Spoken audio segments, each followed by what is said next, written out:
প্রায় 10 কোটি মনে হচ্ছে, কেউ বললো 5 কোটি। আসলে আমার বাজেট অত না। সিয়ামকে আসলে জঙ্গলি বানানোর জন্য প্রথমেই বলা হয়েছে যে তুমি আসলে প্রায় তোমার লুকটা আসার আগ পর্যন্ত তুমি কখনো অন্য কোনো ফিল্মে কাজ করতে পারবে না।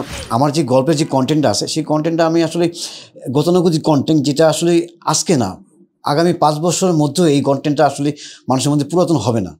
আমার সিনেমার বাজেটটা আসলে আমি আমার গল্পের প্রয়োজনে আমার যতটুকু ছিল ততটুকুই আমি দেওয়ার চেষ্টা করেছি। এবং মানে সহজ আছে না, কিছু গল্প সহজের মধ্যে অনেক বড় ক্যানভাসে দেখা যায়, কিন্তু বাজেট কম।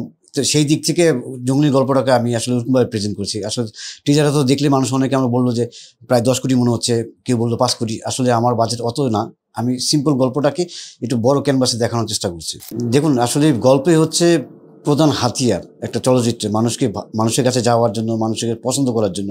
সেই দিক থেকে অনেক সময় হয় না যে বাজেটটা আসলে এই ছবিতে আমি আরও বাজেট বাড়াবো, কিংবা এই ছবিটা আমি আরও লার্জার দেন লাইফ দেখানোর চেষ্টা করব। কিন্তু জঙ্গলি গল্পটা যতটুকু আমি চেষ্টা করছি দেখানোর জন্য, আমার বাজেট মিটার না। আসলে আমি গল্পটা কীভাবে প্রেজেন্ট করতেছি সেটাই হচ্ছে বড় বিষয়। দেখুন, হ্যাঁ, অবশ্যই এটা তো কিছুটা হলে সত্য আছে। কারণ এর আগে আমার শান চলচ্চিত্র যেটা ছিল, তো সেটা আসলে আমাদের মুম্বাইতেও আমরা বড় একটা প্রোডাকশন হাউসে ডাবিং সেল করা হয়েছে, জি বাংলাতে রিলিজ করা হয়েছে, তো বড় ইউটিউবে রিলিজ করা হয়েছে, বিভিন্ন টেলিভিশন রাইটস সেল করা হয়েছে। তো এটা আসলে ভালো লাগা থেকেই যারা আমাদের শান ছবিটা নেওয়া হয়েছে তারাই আমাদেরকে আগে থেকে অফার করে রাখছে। তো সেই দিক থেকে আমরা আসলে বাজারের ম্যাক্সিমাম দিকেই আমরা চলে আসছি, ম্যাক্সিমাম বাজেটেও তুলে আনার চেষ্টা হয়ে গেছে আমাদের। হ্যাঁ, সেটা আপনি ঠিকই বলছেন। আমাদের মুক্তি পাওয়ার আগে আসলে আমরা বাজেটের খুব কাছাকাছি চলে আসছি। তো সেই দিক থেকে আমাদের প্রোডাকশন টিম খুব হ্যাপি আছে। তো এখন আমরা চেয়ে আছি শুধু দর্শকদের ভালো লাগার জন্য। সেটা আসলে ঈদের দিন থেকেই আমরা দেখতে পারবো। তখনই আসলে আমাদের যে চ্যালেঞ্জ নিয়ে আমরা কাজ করছি, সেটাই আমরা দেখতে পাবো যে আসলে কতটুকু আমরা ভালো কাজ করছি, কিংবা দর্শক কতটুকু গ্রহণ করছে। সিয়ামকে আসলে জঙ্গলি বানানোর জন্য প্রথমেই বলা হয়েছে যে তুমি আসলে প্রায় তোমার লুকটা আসার আগ পর্যন্ত তুমি কখনো অন্য কোনো ফিল্মে কাজ করতে পারবো না, প্লাস হচ্ছে তুমি কোনো টিভিসি কিংবা অন্য কাজ করতে পারবো না। কারণ হচ্ছে এই ক্যারেক্টারে ঢোকার জন্য, এই ক্যারেক্টারের লুকটা তৈরি করার জন্য তোমাকে অনেক সময় দিতে হবে। তো সেও আসলে গল্পটা শোনার পরে সেও আসলে খুব অ্যাপ্রিসিয়েট করছে যে না, আসলে এই গল্পের জন্য আমরা দীর্ঘ সময় কাজ করতে পারি। এই জন্যই আসলে সিয়ামকে নেওয়া হয়েছে এবং একটা সময় নেওয়া হয়েছে। এটা সম্পূর্ণ সত্য কথা যে আসলে বললাম না আমি, আমার একটু দীর্ঘ সময় লাগবে তোমার ক্যারেক্টার লুকে আসার জন্য। তো সেই জন্য আসলে দাড়িটা আসলে আমরা ফলস দাড়ি লাগাইনি, আমরা রিয়েল দাড়ি লাগানোর জন্য আসলে আমরা তো জানি আসলে একটা এইরকম শেপের দাড়িটা বড় হতে কতদিন সময় লাগে।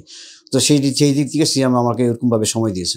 যে সিয়াম আহমেদ আসলে যে শানে যেমন আমার চলচ্চিত্রে অ্যাক্টিং করছে, সেই সিয়াম আহমেদ আর এই সিয়াম আহমেদের মধ্যে অনেক পার্থক্য, অনেক পরিণত হয়েছে সিয়াম আহমেদ। এবং ক্যারেক্টারের জন্য আসলে যে ডেডিকেশন থাকে ওর ভিতরে, সেটা আমি খুব মুগ্ধ করেছে। এবং সেই জিনিসটা আসলে দর্শক জঙ্গলি সিনেমায় এসে দেখতে পাবে। দেখুন, আমার আসলে জার্নিটা ছিল সহকারী পরিচালক থেকে। আমি প্রায় অনেক চলচ্চিত্রের সাথে জড়িত ছিলাম, জাজমেন্ট মিডিয়া ছিলাম আমি, যৌথ প্রযোজনার অনেক ছবি আমি সহকারী পরিচালক হিসেবে কাজ করেছি।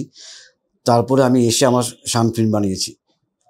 তারপরে হয় না, আমাদের পরিচালক যারা আছে, আমরা পরিচালক মানুষের কাছে পৌঁছে যাওয়ার জন্য যতটুকু স্টাডি করা দরকার গল্প নিয়ে, অতটুকু স্টাডি আমি ছবি করিনি, বাট হচ্ছে আমার নিজেকে নতুনভাবে তৈরি করার জন্য নিজেকে অনেক স্টাডি করেছি এবং এই গল্প নিয়ে অনেক স্টাডি করেছি। ঈদের সিনেমা বলতে আসলে আমরা একটু মার কাট কিন্তু ফিল্মিক একটা ভাইব, তারপরে হচ্ছে যে লার্জার দেন লাইফটা দেখানো হয় সাধারণত। তো সেই টিজারটা আসলে দর্শক দেখতে পেয়েছি বিদায়ী আসলে পছন্দ করেছে। তো এই জন্য আমি সাকিব-দের সবাইকে আমি শুভেচ্ছা জানাই এবং অভিনন্দন জানাই। এবং জঙ্গলিকে সাপোর্ট করার জন্য আমি আসলে ওনারা একটা সত্যি কথা বলতে কি, ওনারা আসলে চলচ্চিত্রে বিশাল বড় একটা ভূমিকা রাখতেছেন।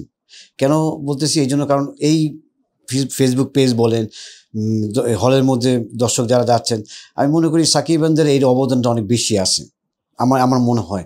তো সেই দিক থেকে আসলে তারা যে এই জঙ্গলি টিজারকে পছন্দ করছে, এই জন্য আসলে আমাদের টিম আমরা লাকি। দেখুন, আসলে অবশ্যই আমি স্যাটিসফাই ছিলাম, কারণ এটা আমরা যখন শুটিং করি তখন আমি যেটা করি আসলে শুটিংয়ের সময় প্ল্যানিং করি আসলে আমি টিজারে কোন শটটা দিব, আমার ট্রেলারে কী করব, আমার এডিটিংটা কী হবে, আমার কাটিংটা কী হবে, ইন অ্যান্ড আউটটা কী হবে। তো সেগুলো আমি আগে থেকে সেই ভাবনাটা, তো টিজারটা কিন্তু আমাদের অনেক আগে কাটানো ছিল।